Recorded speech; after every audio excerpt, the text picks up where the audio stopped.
kejadian kecelakaan lalu lintas. Jadi saya ingin menanyakan bagaimana pendapat ahli dalam hal ini ketika ada mungkin dari sedikit bukti saintifik, tapi ada bukti saintifik visum yang dikaitkan dengan keterangan-keterangan saksi, sehingga memang pada awalnya ini kecelakaan lalu lintas, tetapi karena adanya bukti visum tersebut dan dikaitkan dengan keterangan-keterangan saksi pada saat ada di lokasi kejadian, kemudian merubah semua kejadian ini menjadi kejadian pembunuhan. Tetapi saya ingin batasi, kita tidak berbicara siapa, tetapi peristiwanya. Demikian. Saya izin menanggapi majelis. Pertama, saya juga mengaturkan terima kasih kepada tim jaksa penuntut umum. Senang bisa bertemu Bapak dan Ibu sekalian. Semoga saya juga bisa belajar banyak dari Bapak Ibu lewat persidangan ini. Pertanyaan saudara jaksa penuntut umum terus terang mengingatkan saya pada sebuah diskusi dalam sebuah forum media yang di situ dihadiri oleh saya dan antara lain salah satunya yang saya hormati adalah Bapak Kadif Humas Mabes Polri. Bapak Kadif Humas Mabes Polri. Dengan segala hormat saya menghormati Pak Kadif Humas, juga tentu saja menghormati Mabes Polri. Saya ingat beliau menggunakan kosakata pembunuhan sebagai sebuah simpulan tentang peristiwa Cirebon 2016, pembunuhan. Saya harus tandaskan betul majelis, sekiranya ini memang merupakan pembunuhan, tentu saya berharap otoritas penegakan hukum bisa menangkap pelaku dan menghukum seberat-beratnya. Sekiranya memang terjadi pembunuhan dan perkosaan massal terhadap korban. Namun saya sampaikan pada saat itu majelis, dan sekarang saya sampaikan kepada saudara jaksa penuntut umum yang saya hormati, sepanjang berkas yang bisa saya baca, saya tidak menemukan kata pembunuhan terkait dengan simpulan kematian kedua korban. Tentang isi visum et repertum, rinciannya itu bukan berada di khazanah psikologi forensik. Karena itu saya hanya berfokus pada istilah kematian tidak wajar. Yang saya baca majelis di dalam berkas, istilah yang digunakan oleh dokter adalah kematian tidak wajar. Saya sampaikan bahwa termasuk dalam kajian psikologi forensik, kematian manusia bisa disebabkan oleh 4 hal. NASH, izin majelis saya eja kembali apabila dibutuhkan majelis. NASH. Ini saya sedang mencoba menyampaikan kepada majelis tentang penyebab kematian manusia. N, natural. Artinya seseorang meninggal akibat penyebab alami. Misalnya, sakit keras yang tak kunjung bisa diobati, atau usia lansia. Itu contoh kematian akibat N, natural. Kematian akibat faktor natural ini yang saya pahami sebagai kematian yang wajar. 3 selebihnya saya pahami sebagai kematian yang tidak wajar, yaitu ASH. Mulai dari A, accident, ACCIDENT, kecelakaan. Itu kematian tidak wajar. Berikutnya, suicide, SUICIDE, maaf, bunuh diri. Dan yang ketiga adalah homicide, HOMICIDE,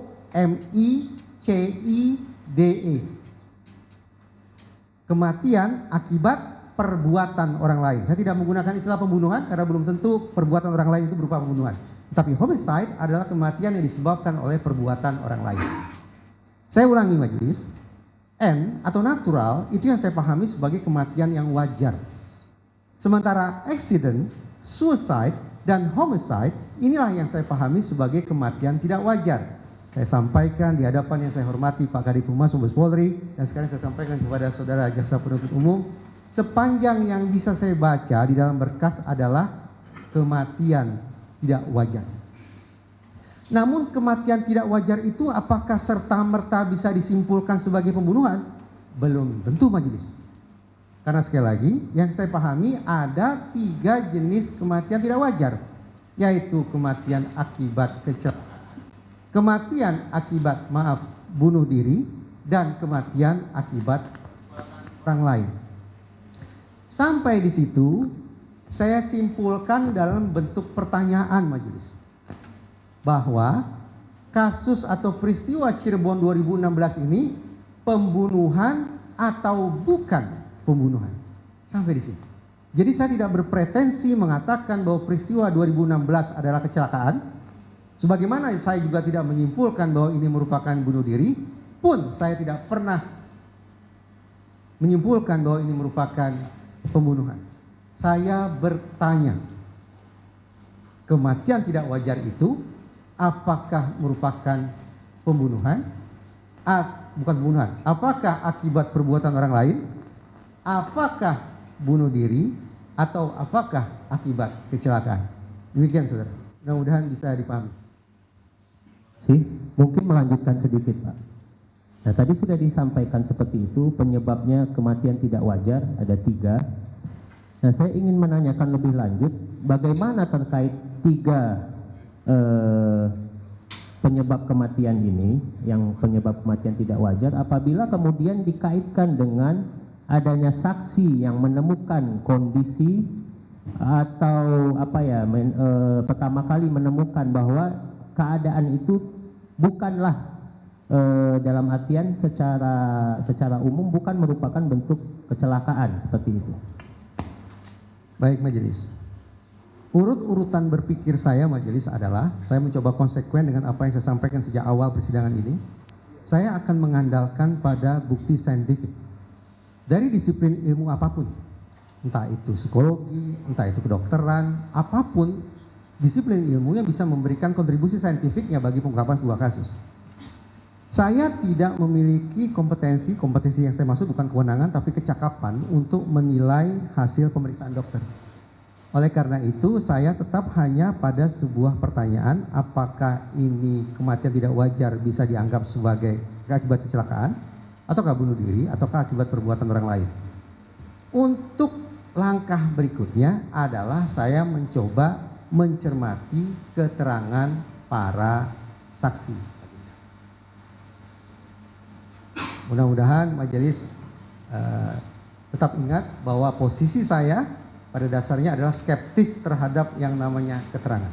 Begitu majelis. Nah, dari satu keterangan ke keterangan lain, apalagi tambah adanya penangkapan terhadap Peggy Setiawan dan kemudian juga pencabutan keterangan yang dilakukan oleh Liga Akbar dan Dede, tambah lagi testimoni dari anak Sakatatal.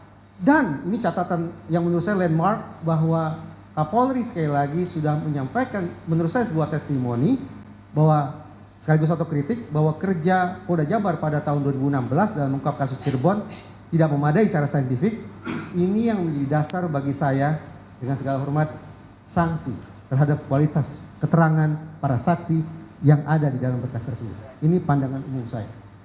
Ketika saya skeptis terhadap kualitas keterangan para saksi plus pencabutan dan seterusnya yang tadi saya sampaikan, sayang beribu sayang, pada saat yang sama, di berkas yang sama, saya tidak menemukan adanya bukti-bukti saintifik yang mendukung saya dari perspektif psikologis untuk sampai pada sebuah simpulan mutlak tentang apakah ini bunuh diri, ataukah kecelakaan, ataukah akibat perbuatan orang lain.